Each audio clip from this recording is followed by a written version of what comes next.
Okay guys எல்லாருமே கண்டிப்பாக வந்து ஜிபே வந்து யூஸ் வந்து பண்ணுங்க. ஜிபே எல்லாமே பேமெண்ட் ஆப்ஷன் யூஸ் வந்து பண்ணுங்க. இப்போ ஜிபே கண்டிப்பாக நீங்கள் வந்து யூஸ் வந்து பண்ணுறீங்கன்னா நான் சொல்கிற இந்த ஆப்ஷன்லாம் வந்து எனபிள் இருக்கா வந்து பார்த்துக்கங்க. இல்லை எனபிள் இல்லைன்னா கண்டிப்பாக உங்கள் மொபைலில் நீங்கள் யூஸ் பண்ணுற ஜிபே ஆப்பில் எது நடந்தாலுமே உங்களுக்கு வந்து தெரியாது.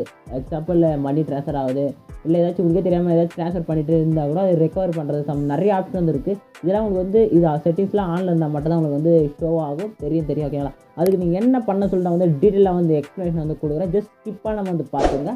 நம்ம சேனலுக்கு புதுசாக ஒரு சப்ஸ்கிரைபாக வந்து போட்டுக்கங்க. வீடியோஸ் பிடிச்சா ஒரு லைக்காக வந்து பண்ணிக்கோங்க. ஃபஸ்ட் நீங்கள் என்ன பண்ண போகிறீங்கன்னா உங்களுடைய ஜிபே வந்து ஓப்பன் வந்து பண்ணிக்கங்க. ஓகே, நம்ம ஜிபே வந்து ஓப்பன் வந்து பண்ணிட்டு உள்ளே வந்து போயிடுங்க.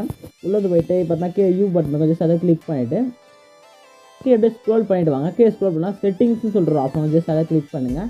கிளிக் பண்ணி நோட்டிஃபிகேஷன் அண்ட் இமெயில்ஸ் சொல்கிற ஆப்ஷன் ஜஸ்ட் அதுக்குள்ளே போங்க. இது எதுக்கு இதுக்குள்ளே போகிறதா நிறைய பேர் இதில் வந்து உங்கள் மொபைலில் வந்து ஜஸ்ட் இதெல்லாம் டிஸ்டர்பன்ஸ் ஆக சொல்லி நீங்கள் வந்து ஆஃப் வந்து பண்ணுவீங்க. ஜிபே பொறுத்த எங்கெல்லாம் அந்த ஆஃப் வந்து பண்ணாதீங்க. எந்த ஆப்ஷனாச்சும் உங்களுக்கு வந்து ஆஃப் தான் ஜஸ்ட் அதை வந்து ஆன் வந்து பண்ணிக்கங்க. ஓகேங்களா? எதுவுமே ஆஃபில் இருக்காமல் வந்து பார்த்துக்குங்க. இது ஏன் ஆனில் இருக்குன்னா இதெல்லாம் ஆனில் இருந்தால் தான் அவங்க ஜிபேல ட்ரான்சாக்ஷனோ ஏதாச்சும் ஆகுதுன்னா நீங்கள் ரிப்போர்ட் பண்ண சொல்ல ஏதாச்சும் நீங்கள் ரெக்வஸ்ட் கொடுத்து கேட்க சொல்லவோ, இல்லை உங்கள் மொபைல்லேருந்து அக்கௌண்ட் ஏதாவது அமௌண்ட் ஏதாச்சும் ட்ரான்ஸ்ஃபர் ஆகுதுன்னா கூட நீங்கள் வந்து ரெக்கவர் பண்ண வந்து தெரியல ஏதாச்சும். அதனால் வந்து இதில் எதுவுமே நீங்கள் வந்து ஆஃப் வந்து பண்ணாதீங்க. முடிஞ்ச அளவுக்கு ஆனில் இருக்கட்டும். இல்லைனா உங்கள் மொபைலில் ஏதாச்சும் ட்ரான்ஸ்ஃபர் ஆச்சுனாலும் ஒரு தெரியாது, அமௌண்ட் ஏதாச்சும் பே வச்சுனாலும் உங்களுக்கு வந்து தெரியாது. ஓகேங்களா? முடிஞ்ச இது வந்து ஆஃபில் வந்து பார்த்துங்க. எக்ஸ்ட்ரா டிப்பாக முடிஞ்சளவுக்கு உங்கள் மொபைலில் யூபிஐ பின்ன யாருக்கும் ஷேர் வந்து பண்ணாதீங்க. ஓகேங்களா? வீடியோ யூஸ்ஃபுல்லாக ஒரு லைக்கை போட்டு நம்ம சேனலுக்கு சேர்ந்தால் சப்ஸ்கிரைப் வந்து பண்ணிங்க. டாடா பாய்.